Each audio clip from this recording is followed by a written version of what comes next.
Narração de livro organizado por Cristiane Batista, gratidão. A questão da intervenção médica. Jung. Nota da redação: nos 66 graus Congresso dos Psiquiatras do Sul da Alemanha, em Badenweiler, o professor Dr. Medard Bosch apresentou um relato sobre o caso de um travesti sob o aspecto analítico existencial. O tratamento terminou numa total castração do paciente, incluindo a amputação do pênis e a implantação de lábios vulvares artificiais. O relato provocou comentários críticos por parte de alguns colegas. Confronte com Psichi, 4, p229s.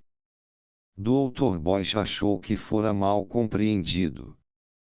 Ele respondeu, ao que nos parece, com uma réplica mais dirigida às pessoas do que ao assunto em si. Psichi, 4, 7, p394s. Como nossos relatores tivessem com Dr. Bosch um relacionamento pessoal e amigável e como nos interessássemos em que o problema apresentado, devido à sua importância fundamental para a solidariedade no relacionamento médico-paciente, não descambasse para o campo de uma controvérsia pessoal, pedimos num questionário enviado a 28 pesquisadores, evidentemente também para aqueles indicados por Dr. Bosch, que tomassem posição diante das duas perguntas seguintes. 1. O senhor considera lícita ou não do ponto de vista médico em geral uma intervenção como a praticada pelo Dr. Bosch? 2. O senhor considera lícita ou não do ponto de vista do psicoterapeuta a intervenção feita pelo Dr. Bosch? C.G. Jung, Kuznets Zurich. Em primeiro lugar, tive que situar-me através da exposição do caso. O jargão existencialista, totalmente supérfluo, complica desnecessariamente o assunto e torna a leitura uma tarefa desagradável. O paciente estava ávido por transformar-se em mulher tanto quanto possível e estava predisposto contra qualquer outra influência. Está claro que do ponto de vista psicoterapêutico não havia nada a fazer. Com isso se resolve a pergunta número 2. Uma cirurgia desse tipo nada tem a ver com a psicoterapia, pois qualquer um, inclusive o paciente, podia ter aceito o conselho de procurar um cirurgião para castrá-lo. Se Bosch lhe deu este conselho, é um assunto privado dele, portanto algo que não se deve espalhar aos quatro ventos. Por sua vez, a pergunta número 1 não é tão fácil de ser respondida.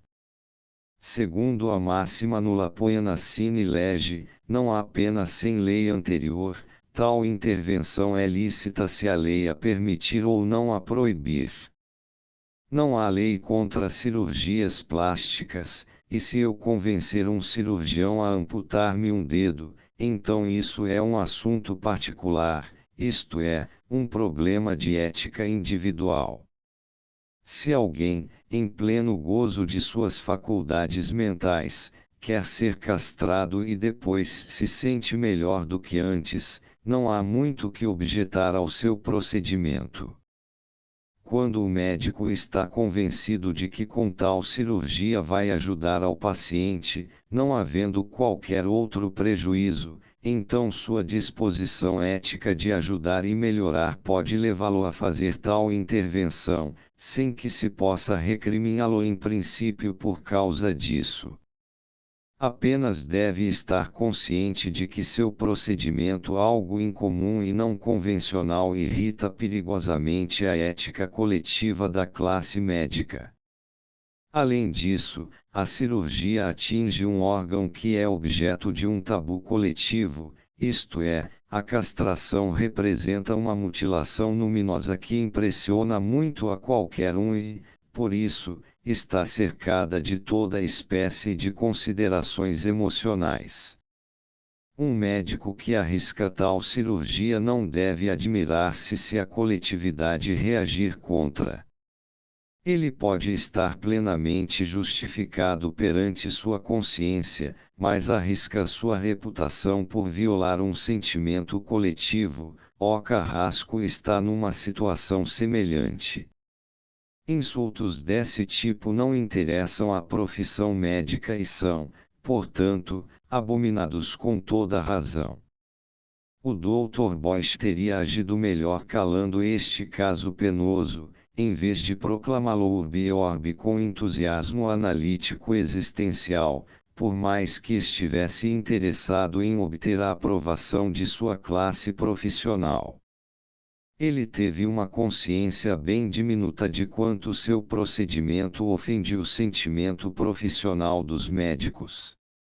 Respondo, pois, à pergunta número 1 da seguinte forma: pelas razões acima, considero a cirurgia, do ponto de vista médico em geral, como arriscada ou, respectivamente, ilícita.